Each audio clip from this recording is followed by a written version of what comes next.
Thank you, and welcome to the Center for Creative Leadership webinar, Leadership Agility in Times of Change and Crisis, which is presented today by Kevin O'Gorman and Chris Centel of the Center for Creative Leadership, also known as CCL.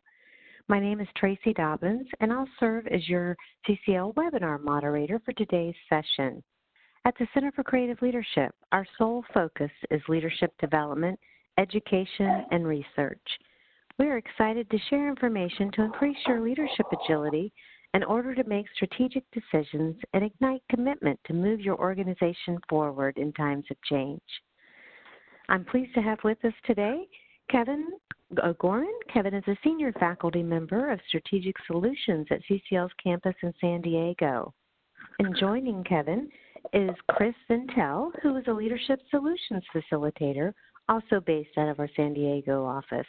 Welcome, Kevin and Chris. I'll now turn the session over to Kevin. Thank you, Tracy. Chris and I are happy to be here to share CCL's approach to leading with agility through change and crisis. And before we begin, I want to thank our development team, which includes experts from military intelligence, psychology, human resources, consulting, and academia, some of whose families have been deeply impacted by COVID-19. We've had a lot of motivation to put this together for you, and we're looking forward to your response. In these difficult times, just getting a handle on where you are in the process and where you can anticipate going in a changing landscape has already helped our clients lead more effectively, and we're hoping to lay out that journey in stages and steps you can use and offer tips along the way, and at the end, provide some time for the agenda, for Q&A in the agenda. Right now, we're working with companies across industries in the world, from global education firms to DoD suppliers with plants in China, to leading global software and telecom companies. Some of them were ready for this crisis. Others are simply overwhelmed, not just with the virus itself, but with the rapid dissolution of their strategy, their business model, and the inadequate sense that they have that they can't find a way to meet this crisis the way they want to or live their values. Throughout, we'll offer some examples of how clients are coping, and not just with the pandemic. As we're seeing real time in the COVID-19 crisis, there are varied approaches to leadership, and some of these are extracting a heavy price. Right, Chris? Yeah, right, Kevin, and thanks and welcome to everyone who's joining us from around the world. It's a real privilege to be here. You know, we've seen during the current coronavirus outbreak that the way in which you and your team and your organization show up in the midst of crisis, it really matters. Today, we'll explore ways to assess and make meaning of an ambiguous and changing landscape. We'll integrate new information and make strategic decisions and ignite commitment from every member of your organization. So you can see our agenda here on the left. In this webinar, next 60 minutes or so, we're going to cover a 7-step framework that will equip you to create direction, alignment, and commitment for your organization. We'll talk about some ways to prioritize now and to pivot to the future. We'll provide some tools for lowering stress and reactivity and increasing organizational resilience. And we'll end with that Q&A session that Kevin mentioned. So we don't have a lot of time. We're going to try to cover a lot of ground today. So we're just going to jump right in. Sound good? All right. Thank you, Chris. Over to you. CCL has been conducting research to help clients lead through crisis for about the last 20 years. We worked in leadership in crisis regarding 9/11.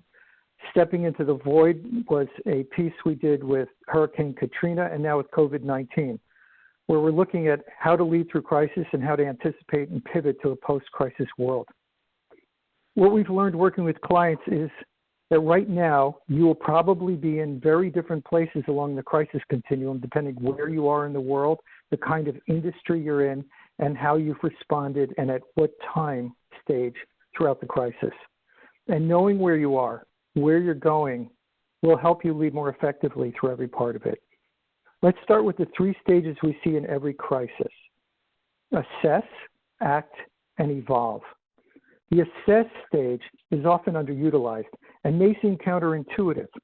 When there's a crisis, we generally run for the hot spot. With the greatest need, we go right away. We don't want to take enough time to do anything else because we don't think there is enough time. We don't think there's enough time to orient ourselves to what will help us get through the crisis. We're simply reacting. So the first thing to think about here is what kind of crisis do we have? Because crises unfold with different cadences. For example, there was the jarring shock of 9/11 versus the creeping realization of COVID-19. In both cases, our values and the way we make sense of what's going on matters deeply to our response. And yeah, Kevin, we tend to start with the act stage and just jump right in the middle of crises. We prioritize the most urgent before we have perhaps scoped the whole picture. If we start here so reactively, we tend to see burnout, confusion, leaders being quickly overwhelmed. In any case, this stage leads us to sorting out the urgent from the important and executing accordingly. In the evolve stage, we reassess our approach and often go back to new urgencies. And so the beginning of the evolve stage really is that sense of what's working, what's not working in the moment, and how do we change that. At the same time, as the crisis ebbs and we start looking toward the future, we want to anticipate and pivot to that future and take what we've learned with us. So I'd invite you to take a moment to reflect on where you are right now. Assess, act, or evolve. Where have you been over the last months? Have you skipped a stage? Maybe you feel like you're in all the stages at once. So keep this in mind. We'll be polling you here in just a second. Before we go through the poll, we're going to ask you to look at not just the stages, because it's one thing to get a sense of 3 stages, but it's another thing to figure out how do I address those stages as a leader. And so what are the steps that will help me address this crisis? So we're going to go through the steps that go with the stages. Within the assess stage, there are 2 steps, orient and sense making. In step 1, orient, whenever you're going to plunge into a storm, you want to assess within the cadence of the crisis the resources that will protect and stabilize you and your people and your business, as well as to assess the nature and scope of the crisis and the size of your response. So in step 1, we focus on individual and organizational resiliency, and you start this by taking stock of your values to give you guidance and stability. This is not a long process. Again, the cadence of the crisis really matters here. That when you have something that's creeping up on you and you have the time to stop for even a moment, this is a very important way to get stabilized and get resilient. You consider how you want to show up and reflect on how you've responded to stress in the past, so you can mitigate your negatives and recharge yourself on a constant basis. The same goes for your organization. You have to ground people as a leader in the values, vision, and mission of the company. What do we stand for? What's our through line through this crisis? What's our stable reference point?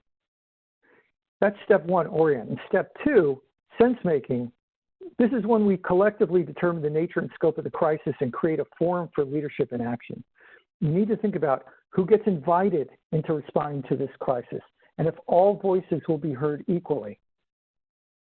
In a crisis, you will need new, multiple, and diverse perspectives to make sense of the crisis. This is a very different place that you're trying to map, and you need to know from different places how people are being affected and what's going on in the business. The leader's job is to make sure people work together to create shared direction, alignment, and commitment. In addition, most of the people on this webinar have taken or taught some form of equity, diversity, and inclusion. Recognizing multiple perspectives when heard provide richer data and new ideas. You can't abandon this in a crisis where ambiguity and unanticipated problems are the norm. In a crisis, you need to learn from everywhere. Unfortunately, our CCL research has found so far that much of the dialogue around leadership in times of chaos and crisis has focused on individuals in formal and hierarchical leadership roles. Leadership has not encompassed a broader view of what it means to be a leader, and yet leaders show up from everywhere in a crisis. So moving into the ACT stage, within the ACT stage, there are 3 steps: triage, strategize, and execute. So step 3, triage, is when you identify and address the most important and urgent priorities to act upon. These are the existential threats. So this is about committing resources and setting up your organization to treat the most vulnerable and wounded during the crisis. It's also about how you show up and lead with compassion, authenticity, clarity, and resolve in the middle of the heat of the crisis. So while triage is being assessed and addressed, running the business and incorporating dynamic changes in an emergent situation is part of leading through a crisis. In step 4, strategize. You acknowledge that the ways you run your business and deliver value may no longer apply. Reassess your assumptions based on the new situation and create a strategy staffed with the right talent to execute in a dynamic environment. Continuing in the ACT stage, step 5, execution. Crisis leadership, which is about leading people, and crisis management, which is about managing the machine, must both be addressed as a double helix that mutually support each other, not fight each other. We found that most publications addressing crisis leadership focus on the skills or actions needed for an effective response during or after an event, and not necessarily on the role of the leader in crisis recovery and learning, which is what we cover next in the evolve stage. In the evolve stage, there are 2 steps. Step 6, recalibrate, and step 7, pivot. In step 6, recalibrate, you reflect on what happened during the assess and act stage. This involves reassessing assumptions, reorganizing people, and redeploying resources. This is a stage where you're still in the crisis.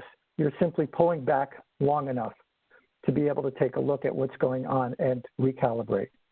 Successful leaders work with all stakeholders in this phase, in this step, to create new plans and adjust existing ones to address the changing nature of the crisis.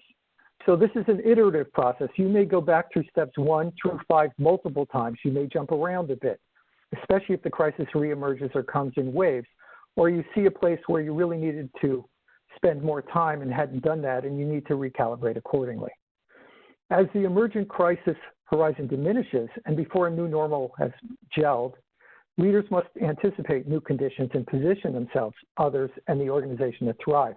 This is step 7. In step 7, you focus on future opportunities, business model changes, rebranding perhaps, as well as new ways of working that impact culture and talent. To pivot successfully, you also assess the personal and organizational agility and resilience needed to prosper in a changed world.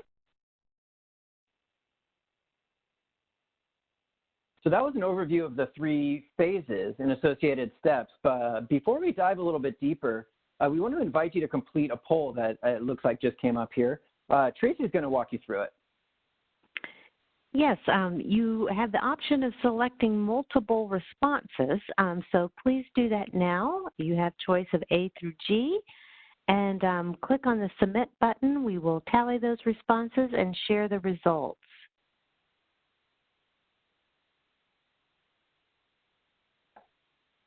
Looks like they're starting to come in now. Great, yeah, it looks like we have some results coming in from all over the world here. Thank you so much for joining us and participating. Again, as Tracy said, if you find yourself in more than one stage, you and your organization, go ahead and mark that now. And we realize we just gave you this model and you may be making sense of it, and take your best shot. Yeah, we threw a lot at you there, but this is just to get a poll and to get you to start thinking, where am I at? Where is my organization at here? Before we dive a little bit deeper.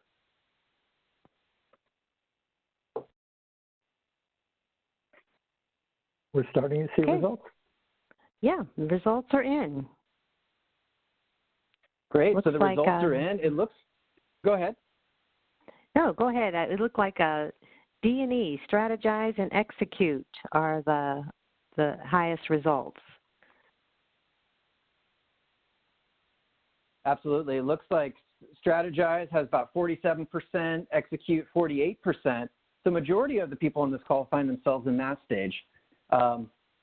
Orient 5%, sense making 20%, triage 25%, recalibrate 24%, and pivot 11%. So there's a good range, but it's definitely spiking towards the strategize and execute there in the ACT phase. In our most recent work with clients, we've seen that most clients are currently in the triage and strategize phases. So this kind of matches up with what we've seen. One thing to keep in mind here, though, is that your team and your organization, they might not be on the same step. So maybe think, are you seeing any gaps between where you're at, where your team's at, and where your organization's at right now?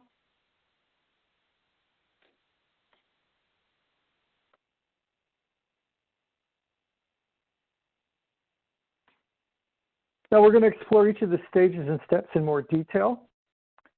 And so I'm going to start with step 1, orient, and go into a bit more detail in that. So we started by taking stock of organization and individual values to give us a guidance and stability. And leaders need to orient around both individual and organizational levels of resiliency and agility. By agility, we mean adapting to the rapidly shifting environment, learning quickly on the fly and discerning when to speed up and slow down. And by resilience, we mean the capacity of a system, enterprise, or individual to maintain core purpose and integrity in the face of dramatically changed circumstances.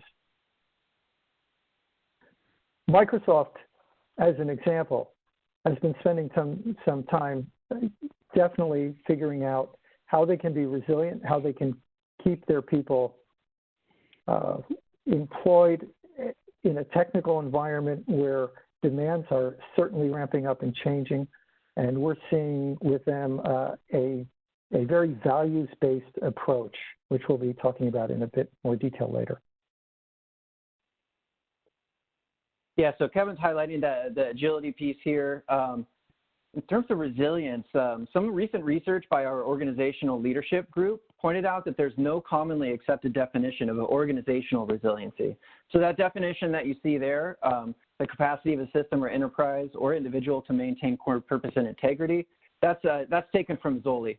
But contrasting organizational versus individual resilience. So individual resilience is a whole self effort. So to be truly resilient, you need to tap into elements of your physical, mental, emotional, and social self. And you can kind of see that in the little icon there as well. So we'll take a deeper dive into resilience and provide some tips for lowering stress and reactivity while increasing individual and organizational resilience a little bit later in this webinar. So you want to start from your core. When you're assessing a crisis, leaders are reorienting themselves and their people to the values, vision, and mission of the organization, because these are your guides through a crisis, because these are not going to change. These are fundamentals. We call this starting from your core. These values inform how you work together, which shape your culture. And as a leader, not only do you have the responsibility of setting or maintaining organizational culture, you also set its climate and how you personally respond to crisis. People will be watching to see how you show up. Absolutely. And, you know, from the C-suite on down, it's leaders' responsibility to act consistently with the values, vision, and mission of the organization and to help others around them cope with the crisis. Truly effective leaders, especially in time of crisis, not only make these connections, but they're inspiring others to do so as well. Well, we want to give you a central concept here that has to do with planning out your response to the crisis. And while some of you may have already passed some of this, it may be a chance for you to review, and for others, a chance to think and anticipate ahead. An important part of orienting is about planning to meet complexity with complexity. In a simple world, we don't need a very complex mindset. We can get a simple mindset to apply to simple, straightforward solutions. But when you have a simple mindset and an increasingly complex environment, you perceive that complexity as chaos, even though there are patterns you can comprehend, but that depends on your mindset and your shared mindset as an organization. In a highly complex environment, which is what we normally live in, individual intelligence, no matter the expertise, is insufficient. It's not just about the subject matter expert. It requires collective intelligence, leading the interchange of shared mindsets and diverse perspectives. In collective intelligence, neither leaders nor experts are the smartest one in the room. The smartest one in the room is the room. This means you have to move away from the reflex to circle the wagons tightly and include, instead, the diversity of intelligence that will meet complexity with complexity. Use an equity, diversity, and inclusion approach to sense making if you want to make the smartest person in the room the room. Flatten the culture in the organization and be transparent about your information sharing. Make sure that continuous feedback is amongst equals. These are some of the principles behind meeting complexity with complexity. A global consulting firm we know, an education provider, has not at this point changed its business model and perhaps not its culture, and is struggling a bit and winning a bit at the same time. The culture of keeping the brains at the top, circling the wagons, and then essentially telling the middle and the bottom that they're the hands is probably the way they were able to go before the crisis. But at this point, we're finding, and I think they're finding, that being able to flatten the organization, open this up to a larger, transparent, and shared enterprise for everyone, for all the adults in the room, is essential. And yet, what seems to be driving some of the hierarchy is privilege that for many executives, and we realize there are executives on the line and people in the OD space helping support executives, that we want to point out there's a tension here between what executives and other leaders are willing to give up and willing to change, and perhaps what they're afraid to change. Trying to figure out, how do I calibrate but not give up what I've always considered essential? So sometimes getting those new perspectives and reflecting on your assumptions is vital. Leaders have to open up a forum in which that whole process can take place and they show up as an equal. Absolutely, Kevin. And, you know, for me, this goes directly to the concept of agency, so empowering your people. There's a quote from Peter Senge that I really like. Leadership exists when people are no longer victims of circumstances, but participate in creating new circumstances. So what does creating new circumstances with people look like? So by harnessing the collective intelligence and leveraging multiple and diverse perspectives, as Kevin was mentioning, leaders can begin to make sense of the crisis. Leadership is a social process that enables individuals to work together to achieve results they couldn't achieve just working on their own.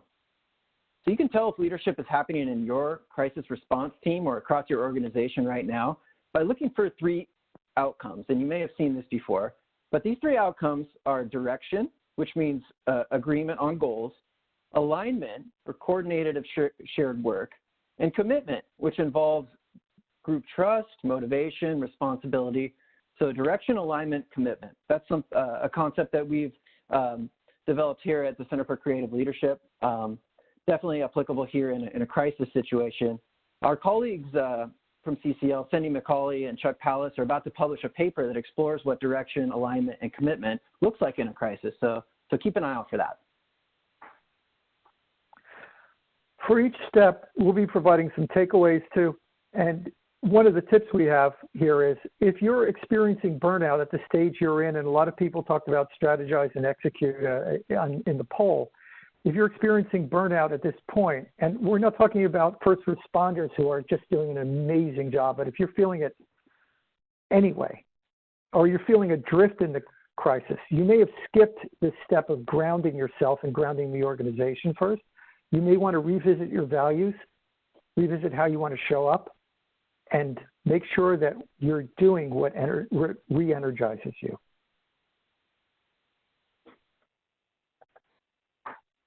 Okay, so while leaders are sense-making in the assess phase here, they're determining the nature and scope of the crisis and creating a forum for leadership and action. Different kinds of crises require different responses and approaches. So in Gene Klan's book, Leadership in Crisis, that came out after 9/11, which you can find as a free download on ccl.org, he talks about 3 different levels of crisis. A level 1 crisis might be unethical behavior by a senior leader that damages a company's reputation and brand. Level 2 crisis might include personal injury, property loss, serious damage to a company's reputation. When we get to a level 3 crisis, like our current COVID-19 crisis, this might include lives lost, businesses disrupted, events like a pandemic that really disrupts society. So these are complex problems with unknown solutions. This is when the heat is turned up the highest, according to our CCL colleagues Chris Watts and Nick Petrie. And this affects everybody. Because there's no playbook in how to respond, leaders need to continuously examine their assumptions and try to make sense of what actions to take, especially in a level 3 crisis.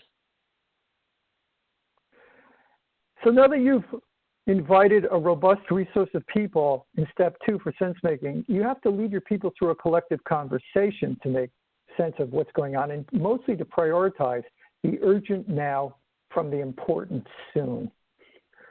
The most urgent now focus in times of crisis can be identified as triage activities. Triage is a medical term. It means to sort. Doctors and first responders are trained to quickly identify who's in dire need of medical attention so they can attend to those most in danger. The same logic applies to a crisis. In a response, you should be at a minimum two-tracking your response to deal with the most vulnerable and injured of your people and clients and identify the urgent over the important. The triage team must respond quickly and fully resourced to be effective. While they respond, another team can take up important and emergent strategic, operational, stakeholder, and talent issues, as we will see more of in step 4. The part I want to draw your attention to beyond triage, though, is you also have to figure out, while responding to the most urgent aspects during the triage phase, you'll have to figure out the concurrent focus of keeping the business running, which is represented by the yellow band here.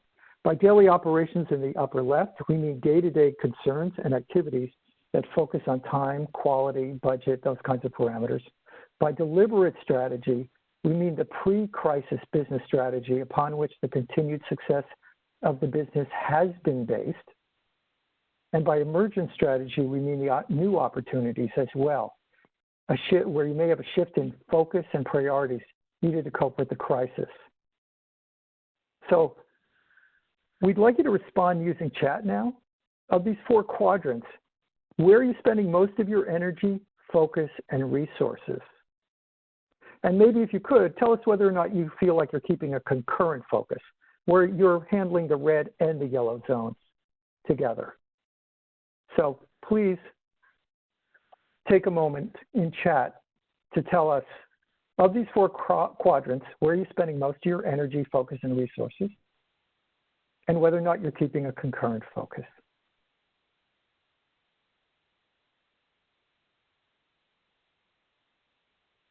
We're looking for a chat. Seeing a lot of focus on daily operations.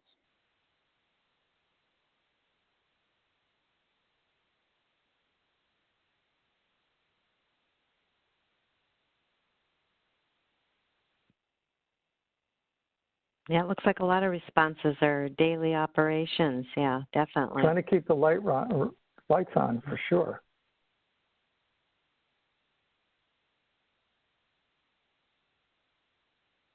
Triage.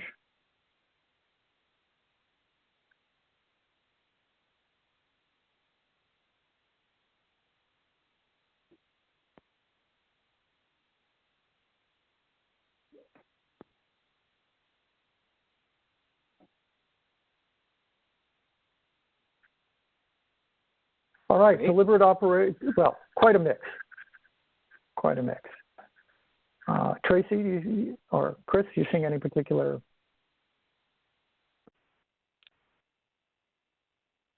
All right. Nothing. Daily operations and deliberate strategy. I'm seeing a lot of that.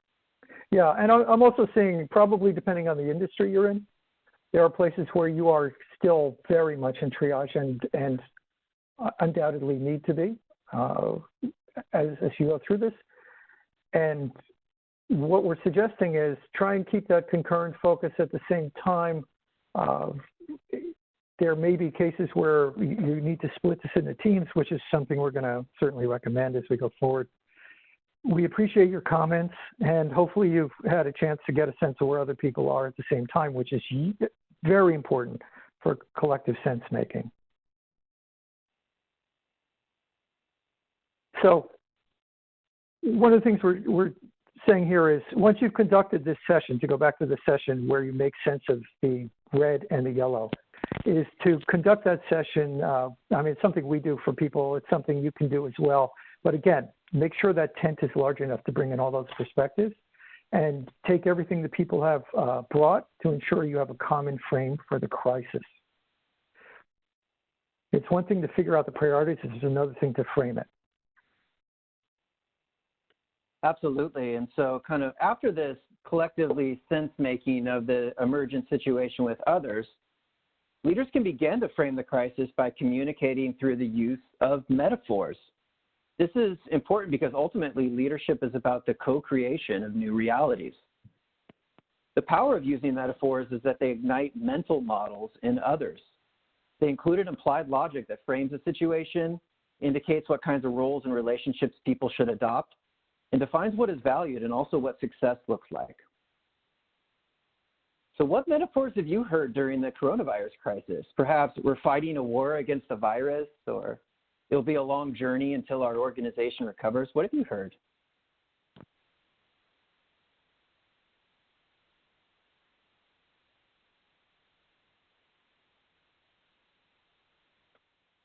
A marathon, service, long journey. Journey, sprint, marathon, yeah. Endurance definitely is a marathon, a journey. Yeah, President has referred to CV-19 as a war and a battle.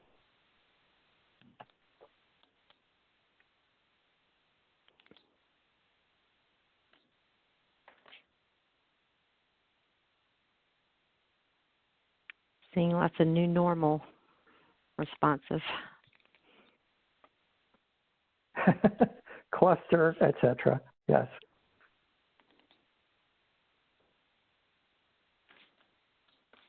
Third World War, there's another war metaphor, new normal. How they're characterizing a new normal will be very interesting. We'll get to most of that in step 7.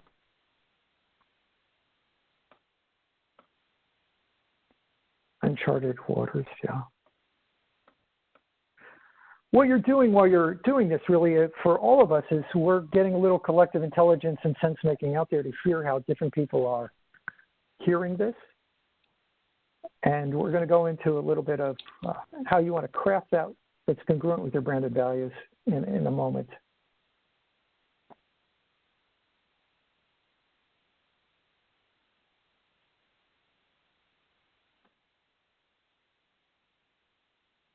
Thank you. That was a great global response. We very much appreciate that. That was amazing. Yeah.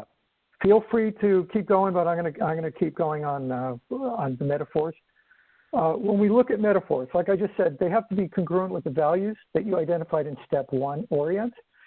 For example, we work with Salesforce extensively for many years, and they have always been comfortable with working from home and an all video meeting policy approach. So in terms of how COVID-19 affected them in terms of work, they pivoted quickly and easily because essentially they were already working in that approach with that approach to begin with. What we also saw, and we're not surprised with Salesforce, is they live the Hawaiian value of ahana, of being an extended family and treating all stakeholders as family. They've always done this, and right now they're doubling down on their commitment to giving back to communities they serve.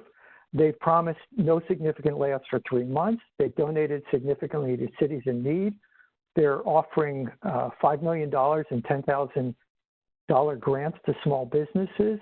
They're helping support Onward California website for a state, for California that is, for those who might have lost their websites or need additional support. There's a ton of things that they're doing as a way of living their values during the crisis. They really started with Orient and have done a lot of sense making along the way about how can we best meet this crisis. Yeah, and as another contrasting example, let's take Boeing during the recent 737 crisis. So they seem to have been using a machine metaphor, waiting for data and saying not too much. So Boeing wasn't presenting a human face to the world during this crisis. And you can contrast that with Lufthansa. When there was a flight that killed 150 passengers a few years ago, the CEO shared a sincere apology in his first appearance after the crash. He kept repeating it, displayed deep emotion and empathy for the victims, their families and friends, said that the crash was their worst nightmare. And beyond the verbal apology, though, the company's actions demonstrated remorse. They offered free flights to families to get them near to the scene. You know, these steps and a lot of the actions that they took communicated Lufthansa's care and concern. Within 3 days of the plane crash, the company announced a new policy. 2 authorized crew members would be in the cockpit at all times. So Lufthansa CEO was using the metaphor of society and family and the implied logic, and that metaphor choice helped him to lead to a different outcome. But it's not enough just to pick the metaphor. It's important that you're congruent with it. So take a moment to reflect on how you're framing the crisis for your organization, why you're framing it that way, and how it fits with your organization's values, brand, and strategy.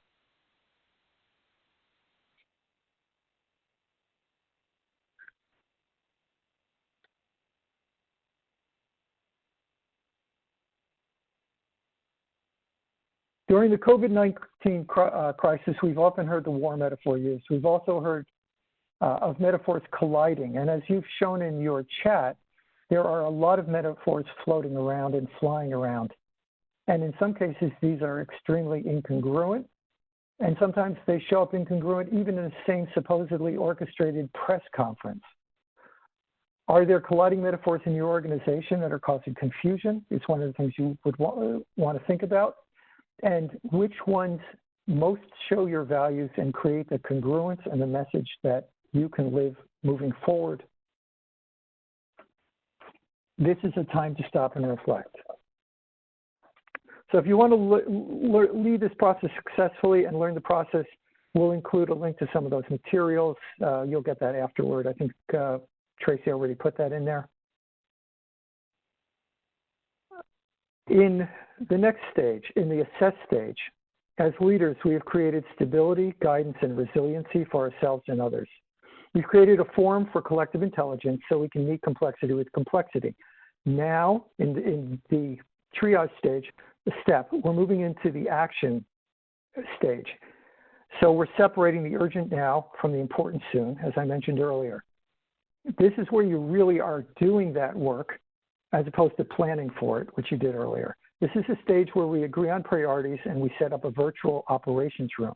We take on roles, we agree on triage communications, and we have to identify clearly who and what is the most vulnerable and prioritize our responses and resources accordingly.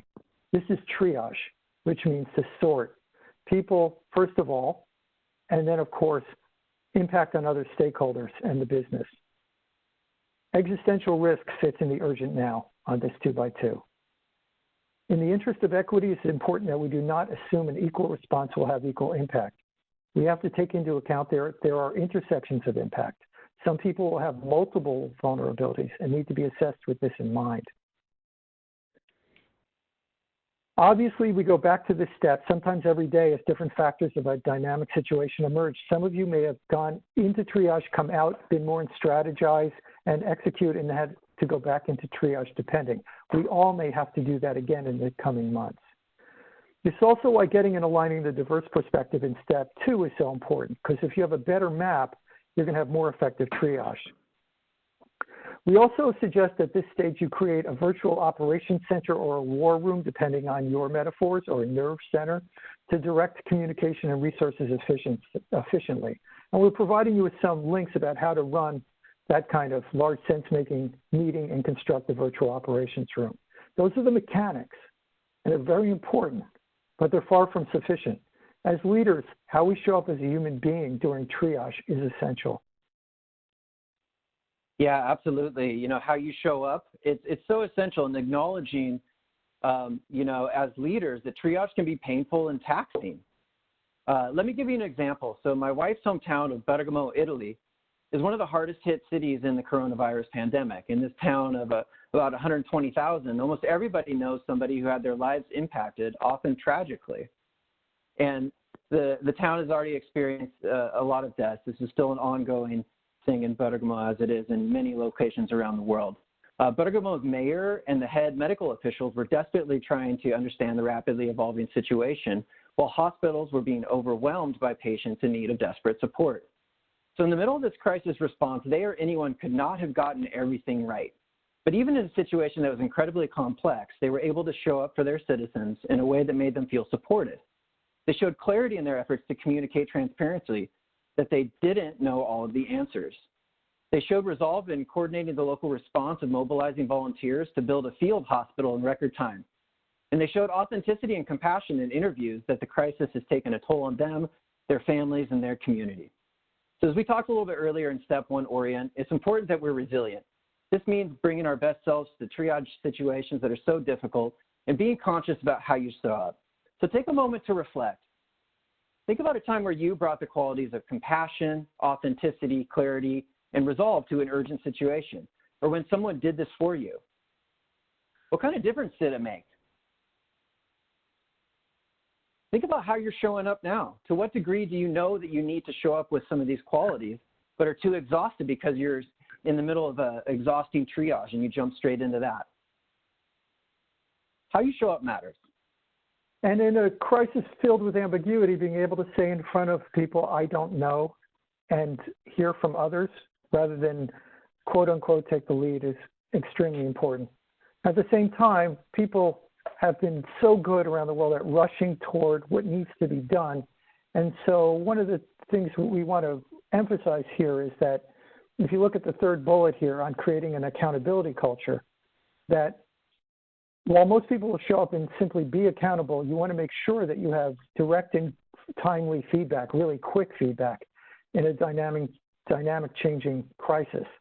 So you also may have to figure out what those metrics are on a day-to-day basis as this dynamically changes in front of you. So we're going to look at triage plan. We already know a triage plan is going to go right to execution, right? Because you have to take care of this. And while that's being executed, the concurrent focus of one eye on triage and the other on running the business. Many of you in the chat talked about running the business and daily operations, keeping the lights on, that kind of thing. And so in this stage, we're looking at that yellow zone. We expand our focus to include daily operations, deliberate strategy, and emergent strategy. This is emergent strategy here is a short-term coping approach to keep the business running in stabilized conditions while triage is being addressed.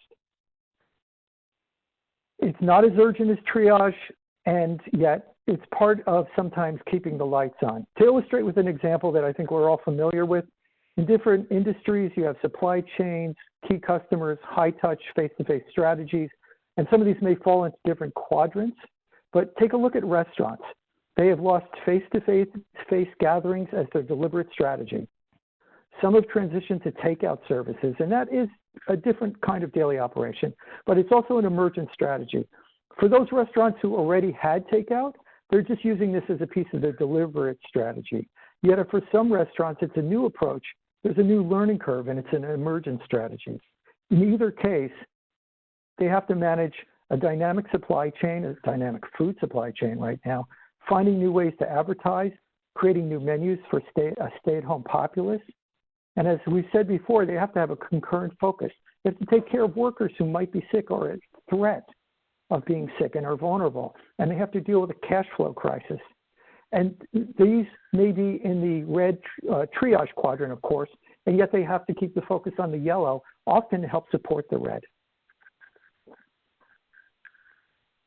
Absolutely. And when we're talking about strategize, we don't have a lot of time to jump into it on this call, but organizational resiliency and agility, it requires rethinking assumptions that underlie your strategy and business model, as Kevin was saying in the example of restaurants. Creating the highest value exchange possible in your markets means talking through the impact map with your customers and markets, exploring how you shift to meet the demands of the moment, and knowing how to do this in a level 3 situation where there's complex problems and unknown solutions. Being able to strategically re-examine the focus is a key part of this step.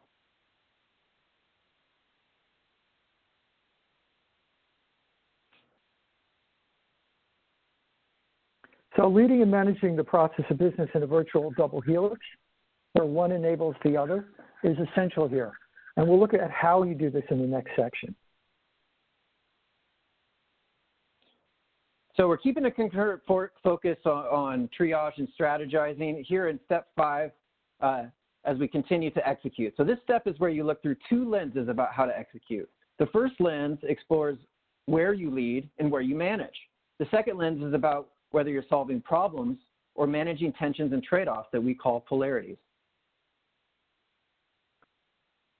Done right, managing the machine, the structure, operations, the processes of the business, and leading people creates a virtual double helix, as we said, where one side enables the other.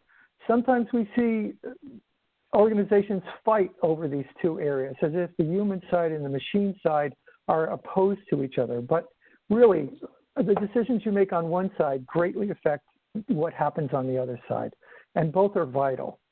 In a crisis, we emphasize one at the expense of the other sometimes. As an example, Jimmy Dunn, after 9/11, a managing partner at Sandler, he lost 40% of his personnel in the World Trade Center attack. Dunn said that the firm's survival became his personal mission because he wanted to deny the terrorists a victory. And he visualized his mission by looking at his two hands and saying, in one hand, he held his business concerns. In the other, it was taking care of Sandler O'Neill's people and their families. He said the more he led on the people issues, personally attending funerals, continuing salaries and benefits and other efforts, the more the business issues seemed to take care of themselves.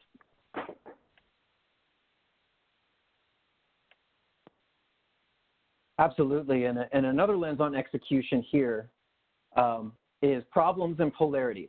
So in a crisis, if we don't know the difference, we're wasting resources, we're making poor decisions. So a problem is something that disappears when you solve it, like a mistake on a spreadsheet or something. But a polarity is an ongoing tension between two elements of a system, kind of like breathing in and breathing out. Each one is integral to the other one. CCL convened crisis leadership experts after Hurricane Katrina to better understand polarities during crisis situations. And you'll see some of these on this slide. For example, should we think short-term or long-term, improvise or plan, centralize or decentralize in times of crisis? The study found that positive results were produced by a both and operative leadership culture that was both bottom up and top down, both individually driven and collectively engaged, and both planned and improvised. When we address one polarity, the others will need attention eventually because both are important in the long run. In a crisis, there's a tension, for example, between our emergent and deliberate strategy, as well as between our daily operations and triage. As a leader, you have to manage these tensions as you execute. So a quick top tip here is to reflect every day on how much time and attention you spend on leading people versus managing the machine of business. At the same time, notice whether you're trying to solve a problem when it's actually a polarity. A polarity requires a mindset that is not necessarily problem solving. It's managing the tensions between two concurrent and important aspects of a business. We teach this extensively at CCL, and you'll find information about polarities on our website. I want to move to step 6. Now we're in the evolve stage. And in the evolve stage, recalibrate step 6 requires reassessing all the previous steps and updating your approach. It's not just reevaluating in the moment, it's getting out of the arena and up in the stands long enough to take a look at the entire crisis process. You might do this in a half hour, you might do this in a half day, you will probably do this multiple times. But what you want to do is start with step 1. Did you ground yourself in others for stability, guidance, agility, and resilience? Did you invite the right people to develop a complex map of the situation? Or were you surprised by some new aspects and information in the crisis you had left out of your sense-making? Were you able to prioritize and deploy resources effectively? Were you able to keep the lights on and determine where to shape-shift old strategies and abilities and employ them towards new opportunities? In other words, did you redefine the business to meet the crisis? Finally, what assumptions did you make about the scope of the crisis and how to execute? These types of questions give you a chance to go back into areas of the crisis and improve your response. You may take this step, take the step multiple times as the crisis emerges. Yeah, and here's some takeaways that you can see. I'm not going to read those over, but kind of a pro tip, make sure every time you're going through this recalibration process that you're acknowledging wins and checking in on everyone's resilience in both large and small ways. And we'll talk in just a second here a little bit more about resilience, but definitely keep that in mind here in the recalibration phase. Go ahead. No, you wanted to talk about pivot, it sounds like. Yeah. Well, I see that we're short on time, so we're going to breeze through a few more. Hopefully, get to some roll of your through questions. pivot and get to Q&A. Yeah. Yeah. So step 6 is done during the crisis and recalibrates your response. Step 7 here is pivot to the future, anticipated new conditions. This is the aftermath. So what has changed in politics, economics, and society that might affect your value as a company, require you to change your strategy, maybe your business model, your culture and talent, maybe even your organizational structure. There's a full assessment that you're going to need to do here. This may include scenario planning, might include something deeper than just a SWOT, although SWOT might be a good place to start. But, the idea here is that your competitive advantage may no longer be true.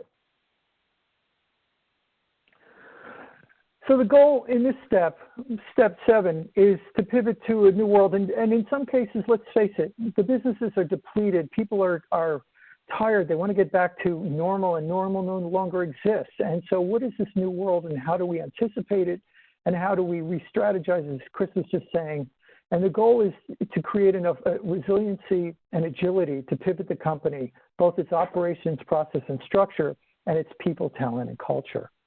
How do we orchestrate that towards the future? Well, the same way in some ways that we did making sense of things. We get as many people with diverse perspectives together, and we work together as people to figure out what this new normal looks like and how we're going to approach it together. So it's going to continue to be different and dynamic, and we're going to look at self-team and organizational resiliency as part of that, and figure out how we create on all 3 levels the kind of resiliency people need, including financial health, including physical health, including how we work together in a new way. So consider how you've led, managed, and worked together in new and more effective ways during the crisis as part of that.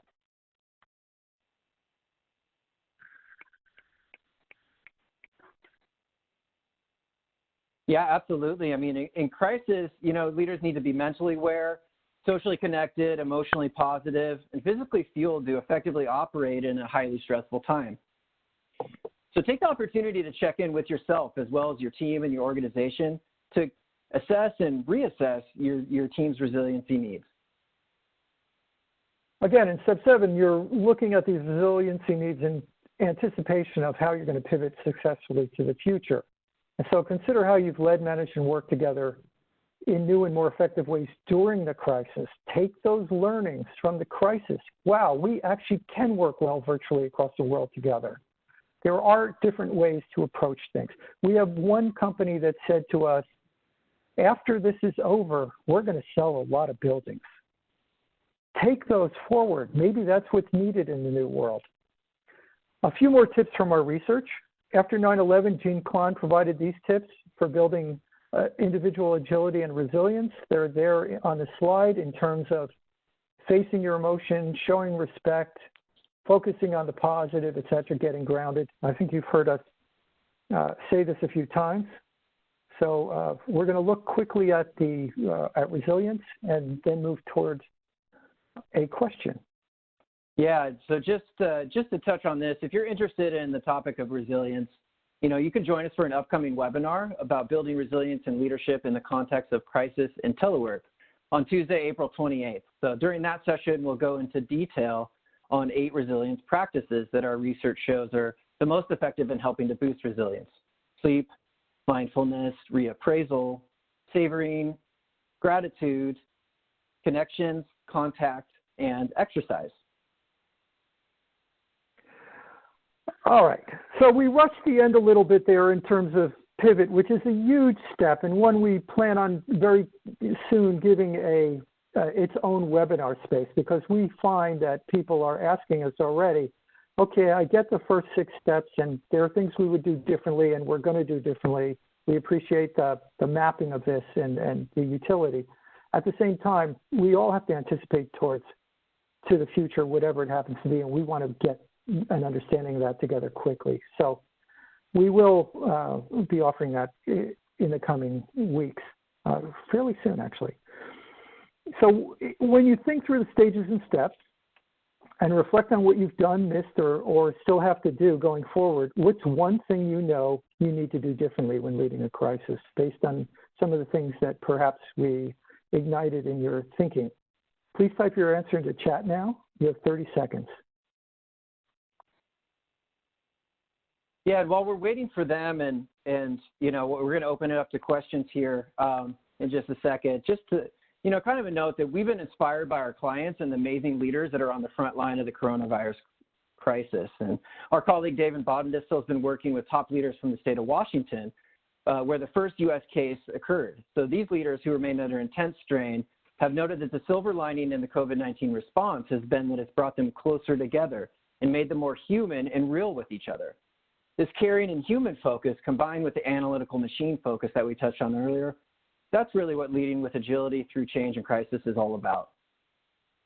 In fact, I've had, and I think we all have, better, more human conversations with clients and colleagues in the last 4 weeks than we might have had in the last 4 years. It's been something that you want to continue as you move on. Now, I think we have some responses in the chat, and quite a few of them. Recalibrate, I see quite a bit. Resilience, crisis leadership and crisis management, understanding that is a virtuous double helix. How you show up, using metaphors more. We use them all the time without thinking about them. There's plenty of things here, and we appreciate your feedback. We'd like to entertain a couple of questions, and I'd like to give Tracy a chance to field any of those. Great, thank you. Yes, feel free to send your questions into the chat. Just direct it to all participants. Got a few to start with. Marcy's asking, how does CCL differentiate between crisis management and crisis leadership? Great question. Crisis management really is the operations, processes, procedures, policies, organizational structure, what we call the machine of business. A lot of us came up in the last several centuries in the Industrial Revolution and defined in many ways machine metaphors as something that we then applied to humans. The U.S. is probably the poster child for doing this. We don't eat food for anything other than to fuel the machine. Our brains are computers, our bodies are machines. Those kind of metaphors have extended often into the human range, and perhaps not always in an adequate way. But that's the machinery of business. The leadership side of business is taking into account people. It's messy, it's organic, it's sense-making, it's sometimes scary, it's vulnerable, it's all of that. And for you to show up as a leader and as a human being are the same thing in that space. Yeah, absolutely. Thank you. And, you know, as you're thinking through your own business, you know, maybe think for yourself, how much time are you spending leading people versus managing the machine? And just kind of an interesting aside, we asked this question recently, and we found that top leaders from an organization felt that they were split about equal between leading people and managing the machine. But people at different levels in the organization thought, actually, you know, it's more about 80% machine, 20% people. So seeing that gap there was definitely an eye-opener for the executive. And I see in chat that Michelle asked about the origin of the model. We have a colleague, Russ McCallion, who was in military intelligence, and he laid out a first scenario of the model, and then 5 or 6 of us got together and started taking it apart and figuring out which parts of it applied and which parts maybe applied in a more civilian context as well. And so he put the fundamentals together, and then from there we worked together in a collective intelligence way to create the model. And of course we went out and looked for other examples and noodled our way through it, and then we socialized it with clients who have had very positive reviews, and we're using it to help executives leading through a crisis. And that core team, again, included Regina Eckert, who's based in our EMEA office, Russ McCallion, as you mentioned, David Bodendistel, and Kevin and I. So people from around the world with different experiences. Well, Tracy. Okay. Thank you. We have reached the end of our time here. I want to thank you, Kevin and Chris, for sharing ways we can increase leadership agility in order to make strategic decisions and ignite commitment to move our organizations forward. Tomorrow, everyone who attended the webinar will receive a follow-up email with links to the recording, as well as several resources that were mentioned today. And as you exit the webinar, we hope you'll take a moment to complete the evaluation so we can continue to make these webinar events well worth your time. Again, thank you for joining us, and we look forward to your attendance at a future webinar. Thank you so much. Please contact us if you'd like us to dive deeper. Thanks, everybody. Stay safe. All right. Thank you, everyone. This actually concludes today's webcast. Thank you all for attending. We will send all registrants an email tomorrow with a link to the recording. And please visit our event calendar to sign up for future webcasts.